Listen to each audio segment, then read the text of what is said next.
So a few people that I know have been saying that I'm gatekeeping my weight loss journey. You know, like, no, I'm not. Like, 30 pounds in like 33 days. Okay. Look, so I'm not gatekeeping. I just be minding my own little business, doing my own little thing. But let me tell you what I've been doing. Number one, before I can do anything, I had to clear my mindset. I had to get rid of any toxic energy, any negativity, any relationships that made me no good. So my mindset could be clear and I can be focused on me. Same thing that I've done, intermittent fasting. I fast for 18 hours a day. I only eat from 12 p.m. to 6 p.m. And initially, when I first started, the first couple of days, I didn't think I was gonna make it. You know what I'm saying? Because like you're trained to like have breakfast, snack, lunch, snack, dinner, snack, or something. But after a couple of days, it was fine. So when I started out that very first week, 8 days, I immediately lost 11 pounds. I only eat once or twice, maybe twice, but for sure I eat like once. This third thing almost took me out because I had to I had to eliminate my alcohol intake. Give me a moment, Lord. Why? I didn't stop drinking alcohol. I just had to stop drinking it Sunday, Monday, Tuesday, Wednesday, Thursday, Friday, Saturday, yes, Sunday, Monday, Tuesday. And it wasn't as hard as I thought. I literally only drink on the weekends, maybe if I drink, and it's really just social. It was easy. Once you stop drinking, it's fine. Fourth and final thing that I do is I lift weights every day. My doctor was like, yo, you're 42. Cardio just ain't gonna cut it. You have to start lifting some weights. So I lift weights every single day. And it's not even anything major. Like, and I only work out for like 30 minutes a day. Like, it's not even that crucial. I go to the little gym in my subdivision and just do my dumbbells. I do the machines and stuff like that. So it doesn't even have to be anything special. And when I don't walk over there, I do it in my house. This is how I have been able to lose 30 pounds in like 33 days. That you just have to do what works for you. And this has worked for me. And baby, you can't tell me something. I ain't listening. The way intermittent fasting works and helps you just stay snatched is amazing. So if you guys saw my what I eat in a day at 41 years old, I had 3 slices of pizza last night and woke up this morning not bloated at all. So things that I love to do. Intermittent fast, number 1, I do 14 hours. Number 2, I always use castor oil at night. Castor oil is going to help with your digestive system. It's going to help with bloating. It's going to help regulate you to go to the bathroom, if you know what I mean. Also help with your menstrual cycle and all that good stuff. Another thing, herbal teas. I love to have a green tea and dandelion root tea. Dandelion root is a great natural diuretic. So last night before bed, I had that, and no, the teas will not break your fast if you are drinking them plain. Telling you, start intermittent fasting and add in those things. And healthy lifestyle. Healthy lifestyle is number 1. To walk. You have to walk. I walk 10K plus steps a day, and I also do hot Pilates. But I'm telling you, just walking alone, is amazing for you. So I was just talking to my husband about how when you turn a certain age as a woman, I don't know what it is, but it is so just crazy to lose weight. Like, it's so much harder to lose weight, and you can be doing everything right, like going for a walk or sticking to a strict diet where you are counting your calories, and it still feels hard to lose weight. And I feel like I've been going through this transformation this past year where I finally got back to my hot girl walk and finally got back to doing my Pilates, and I am feeling so much better, and I'm giving myself grace. And I think a lot of us need to give each other grace in the process. And one of the things that I also incorporated and that me and my husband are going to do for this entire week is fast. I'm telling you, the benefits of fasting are out of this world. Like, there is no downside to fasting. Of course, it's hard because you feel like you're depriving yourself of something that you think that you need. But I swear, and I want to challenge you ladies to fast with me until Thursday. It's going to be hard. It's going to be uncomfortable. If you need to buy salts to put into your water to keep yourself hydrated, do it. But I want to challenge you to fast. If you are feeling like me, where you're kind of stuck in the middle of, I want to be toned, I want to look good, I'm doing the right things, I just need something extra to put me over, fast with me. Fasting is more effective than a calorie deficit, but it needs to be done correctly for us to see results. Women need to fast differently than men, taking our menstrual cycle into account. Here's the breakdown. Day 1 through 10, intermittent fast however long you want. Anywhere from 12 to 18 hours, whatever works for you here. According to holistic health expert Mindy Pelz, days 11 through 15, which is ovulation, do not exceed a 15-hour fast. Stay high protein, low carb. Really until day 20, we should keep it no longer than 15 hours. 21 to 28, do not intermittent fast at all. It can have negative effects on hormones, weight, and inflammation. I've been intermittent fasting this way and lost 15 pounds in 2 months, so try it for yourself. I lost 26 pounds in a span of 2.5 months, and this is everything that I did. One is I was in a calorie deficit, also intermittent fasting, 16 to 18 hours of the day. I went to the gym every single day except Sunday, 30 minutes on the Stairmaster, like another 45 to an hour on the treadmill, plus abs and the sauna for like 20 minutes. Another huge thing was volume foods, so low calorie and then high in protein. It took me only 4 months to lose 100 pounds. However, it took me another year to lose another 30 pounds. But when I was losing my 100 pounds initially, my main method of weight loss was fasting. I understand how fasting could be kind of a turnoff because it's like, well, I don't want to stop eating. I don't want to stop. But you're going to look better. You're going to feel better. You're going to have more energy. You're going to have more sleep. The inflammation in your body will go down. You'll lose weight. Who wouldn't want that? If I was getting married in 2 weeks and had to lose 10 pounds, here's exactly what I would do. This works for all of my bride clients who need to lose weight quickly without fad diets and without cardio.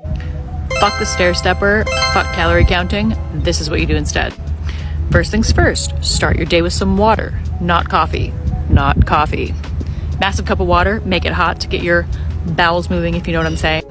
Put a pinch of lemon and sea salt in there. Why? Electrolytes. This is gonna help your body get what it needs before you even start your day. Number 2, I would get outside for a walk in the sunshine. I would have my actual eyeballs looking at the sun, not a phone screen. Coffee comes after breakfast. After breakfast. For breakfast, smoothie, blueberries, spinach, vanilla pea protein, and some kind of fat, maybe some nut butter, 1 tablespoon, or maybe some nuts or seeds. I would walk 60 to 90 minutes every day and lift weights. Pilates is also fine. I would take stress buffering vitamins to keep my cortisol down. A couple things, B vitamins, ashwagandha, zinc, vitamin C. I would get to bed before 10 p.m. and sleep 8 hours every night. If I couldn't fall asleep, I would take 5-HTP, GABA, and melatonin. If you don't know what the fuck those are, jump over to my Instagram and get the free ebook. I would eat real whole foods, no chemicals, no bullshit out of a package. I would eat protein, vegetable, high quality meats, and healthy carbs like sweet potatoes.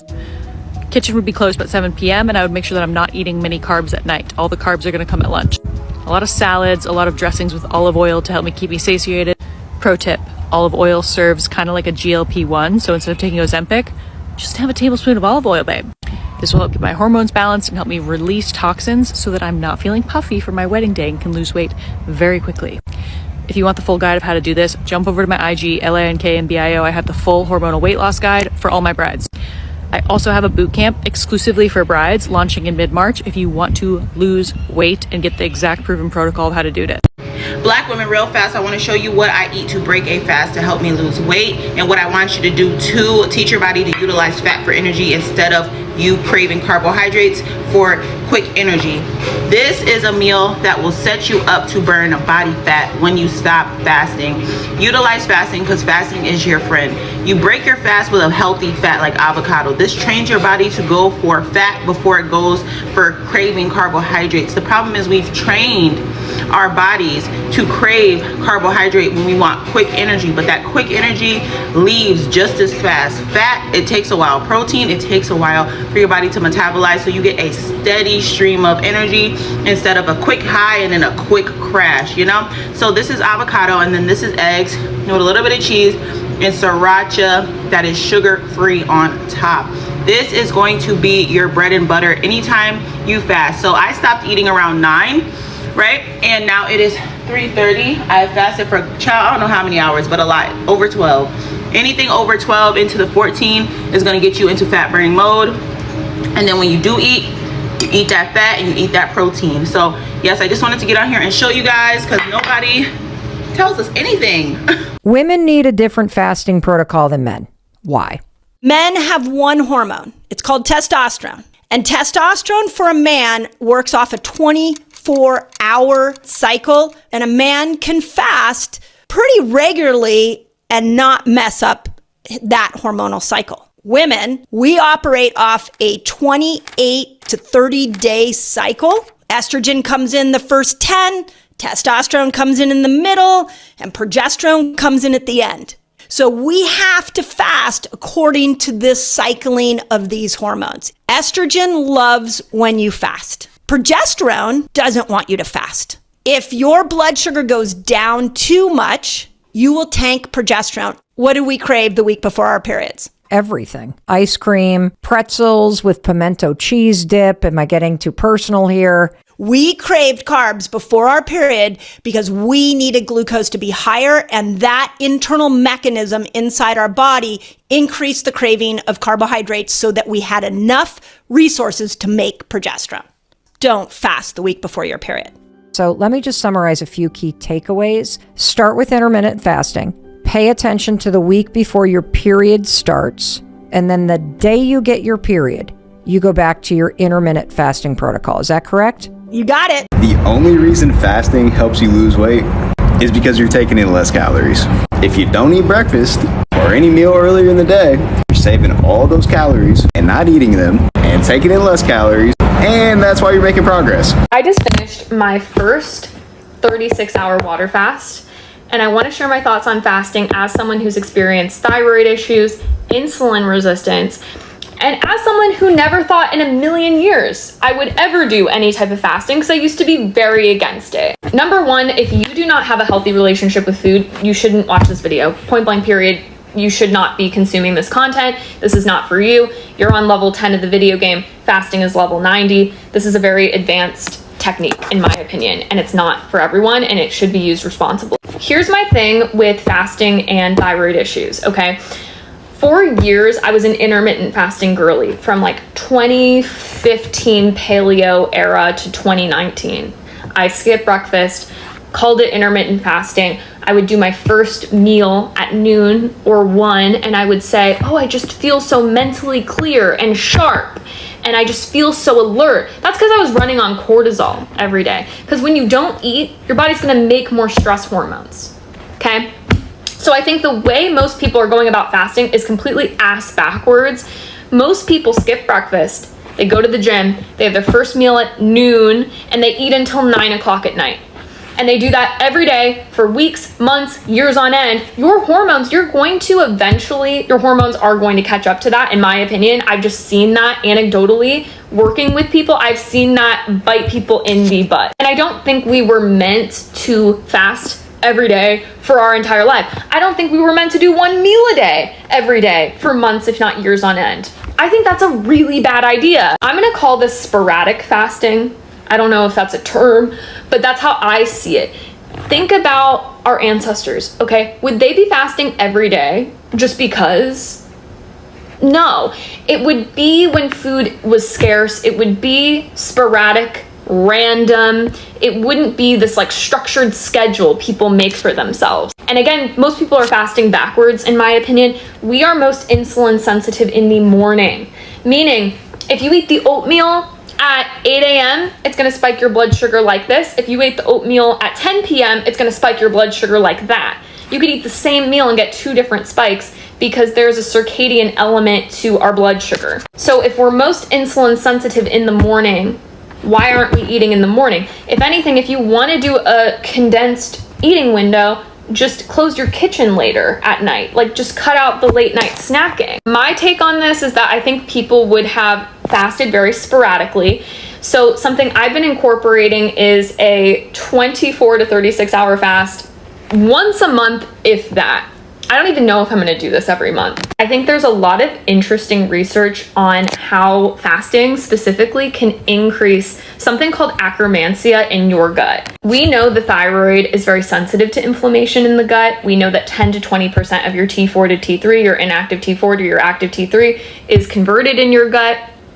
We know that with Hashimoto's, there's a huge connection between intestinal permeability, leaky gut, and autoimmune. Your hormones are influenced by your gut. You have something in your gut called your estrobolome, so your gut influences how you detox things like excess estrogen. It's almost impossible to find a single disease that somehow isn't traced back to the microbiome, which is why I'm a nutritional therapist that coaches specifically on the microbiome, because it is so important and everyone should know about this. As more research comes out about different topics, I'm going to change my opinion on certain things because I think some of this stuff is really cool. Basically, they've found that fasting increases microbial diversity of the gut, increases things like akkermansia. That is a huge deal. So for myself, and I run stool testing on my one-on-one clients, I ran a stool test on myself and I had non-detectable akkermansia in my gut. Like, akkermansia completely left the chat. No wonder I didn't feel full after eating. My glucose was too high. My insulin was too high.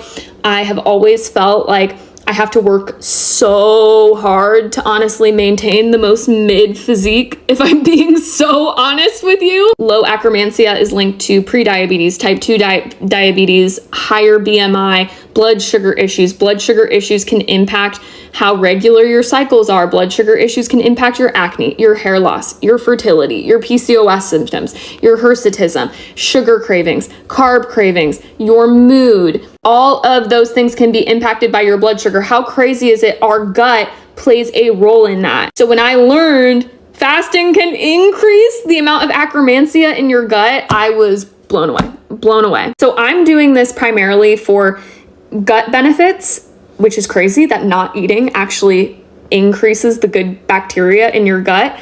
And I'm doing this for improved insulin sensitivity. I personally am doing this very sporadically and randomly, and no more than once a month, maybe every other month, maybe every 3 months. I really don't know.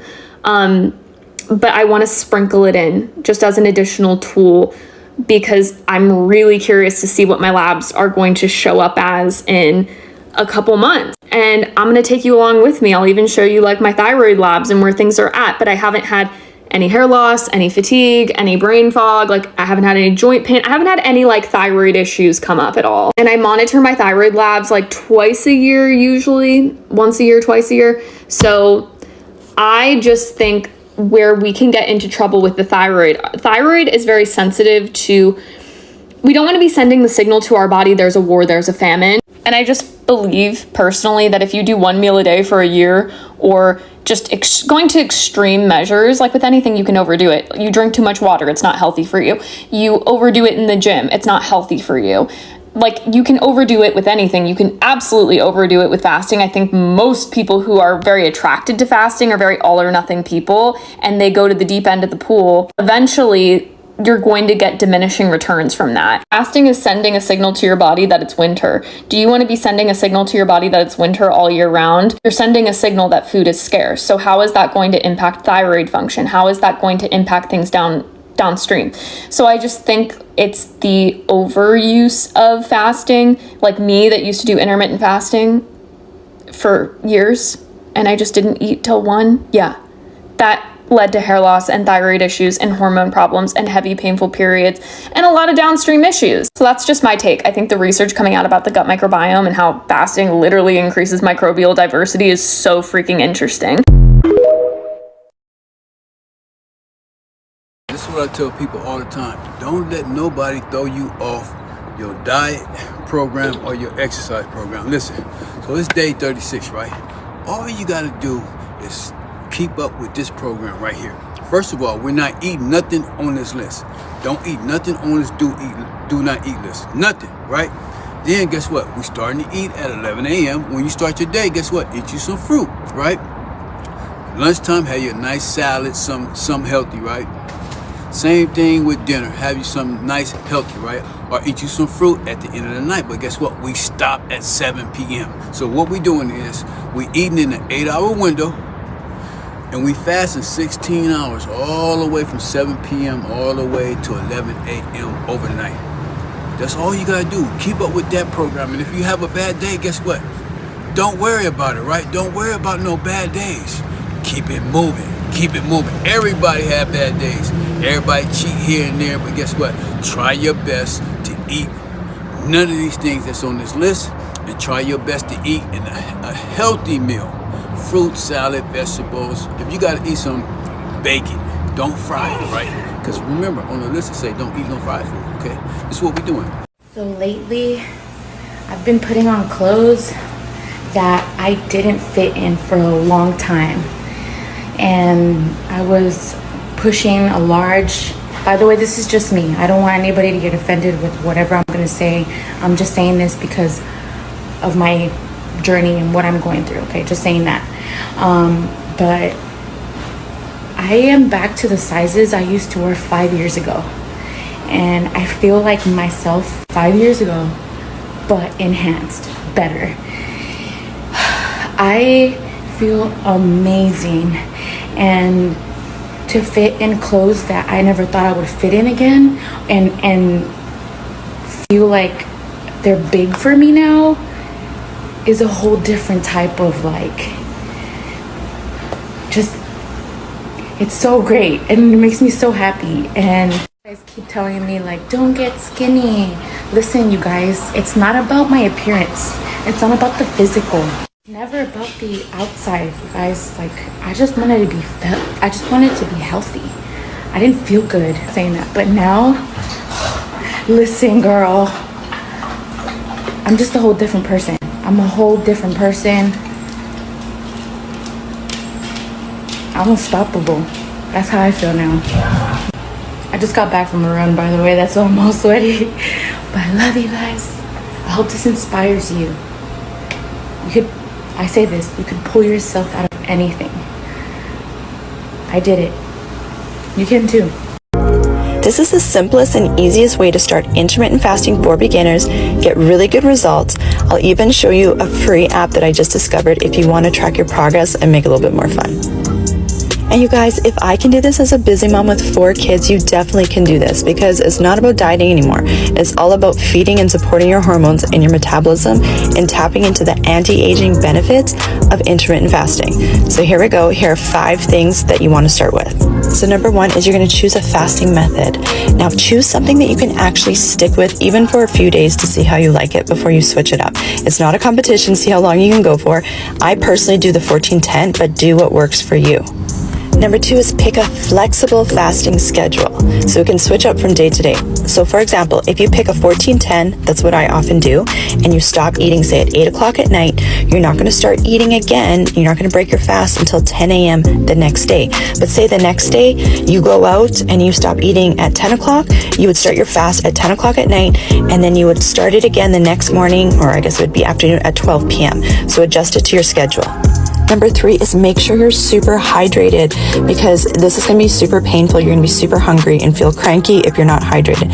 You can drink water, carbonated water, black teas, herbal teas, black coffee, just no creams or sugar, and you can have drinks that are sweetened with stevia. Number 4, if you want to use a free app to track your progress with fasting, I found this one is called Fasten. Really easy to use. My only thing about this app is it breaks down your fasting windows from beginner, intermediate, and like professional, and it has nothing to do with that. It has everything to do with what works for you and your hormones. Number 5 is listen to your body. This should not be stressing you out, causing headaches, but you should also be getting some sort of results and benefits from doing this. So I work with tons of clients on this, and we're constantly adjusting their schedule based on whether they work out or if they don't work out, if they have kids, if they're traveling, if they're always out to dinner, whatever. You have to do what works for you, and you can still get the benefits. A lot of people ask me how I fast. So because you asked, here it is. I do the 16-8 method. Eat for 8 hours, fast for 16. A good way to think of it is you're skipping breakfast. It's a great method for beginners, and it's especially good for weight loss, diabetes, and anything related to insulin resistance. The most common approach is having all your food between noon and 8 p.m. at night. At 8 p.m., you stop eating, you begin your fast, and then you fast overnight. So a lot of that time is spent sleeping. In the morning, you wake up and you skip breakfast and you fast until noon. The final hours of your fast, hours 12 to 16, this period of time right here from when you wake up until noon, that is when your body is in fat burning mode. That's why it's so important to skip breakfast. If you put food in your system, it stops the fat burning. Now, fasting doesn't mean calorie deficit. Make sure you're getting the proper calorie intake. If you don't get enough calories to support your metabolism slows down, and you don't want that. 4 mistakes that I see women make when it comes to intermittent fasting. I love intermittent fasting. I think it is so beneficial, but if done in the correct way, especially for the female body, most women are fasting like men, and we are not small men. We have a 28-day cycle, men have a 24-hour cycle, so we are different. My name is Amy Kandeski. I'm a registered nurse and certified hormone specialist, and I help women get to the root cause of their symptoms so they can achieve optimal health and thrive. So the first mistake that I see women make is if they're doing some type of intermittent fasting schedule, like a 16-8 schedule where they're fasting for 16 hours and they're eating for 8 hours, they're not eating enough food in that 8-hour window. They're not eating enough protein, they're not eating enough calories. I don't recommend going below 1,600 calories in general for women. Most women need more than that amount of calories.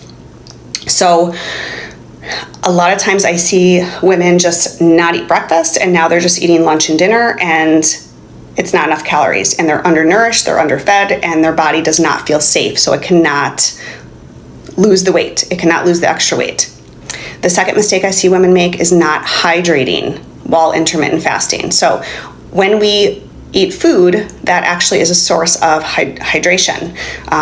So when we're not eating food, we need to supplement with electrolytes. And, especially water, drinking half your body in ounces of water per day is great. I would add another 8 ounces of water if you are exercising for 20 minutes or longer. And then electrolytes. Electrolytes can be really helpful. I really like the brand LMNT to really help uptake that hydration and those minerals. The third mistake that I see women make is that if they're doing a long fast, like a 24-hour or longer fast, they're not eating any snacks throughout the day and their blood sugar is dropping. This is causing your cortisol to go up, and again, the female body is very sensitive to stress and it doesn't feel safe. So I recommend eating small 100-calorie snacks throughout the day that are balanced. So a little bit of fat, a little bit of protein, and a little bit of carb. I do show women how to do this one-on-one when I work with them. And then the last mistake that I see women make is that they're not fasting at the right time in their cycle. So fasting can be really, really beneficial, but if you do it the week before your cycle, your menstruation, it can cause a lot of stress on the body.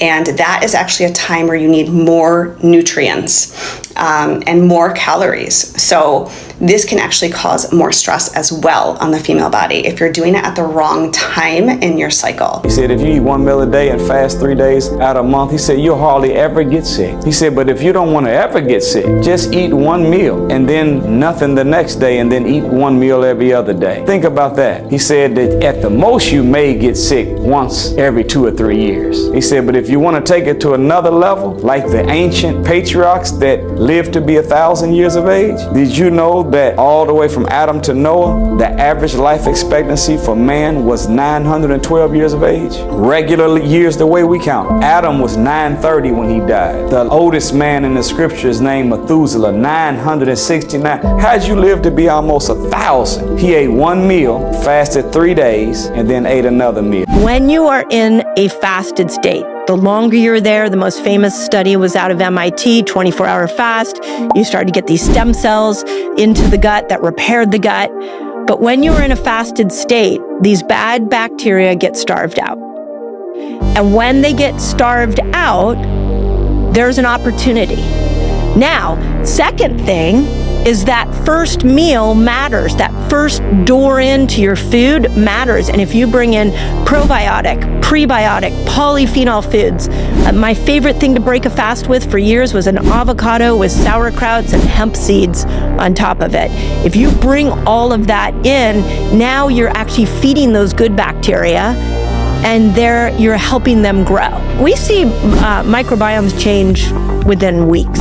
Food cravings change within weeks if you just stick with this, and then you look at that first meal matters, and you make sure you're getting those sauerkrauts, you're getting hemp seeds was another one I put on that avocado all the time. Great prebiotic. I wish I knew this one thing earlier. Let's say you start dinner at 7:30 and you finish by 8 p.m. Your body now goes into a fasted state. 4 hours later at midnight, your blood sugars start to stabilize. And at 6 a.m., your digestive system resets. Now at 7 a.m., when you wake up, you skip breakfast. At 8 a.m., your fat burning begins and the body starts producing HGH and ketones. At 10 a.m., your fat burning ramps up.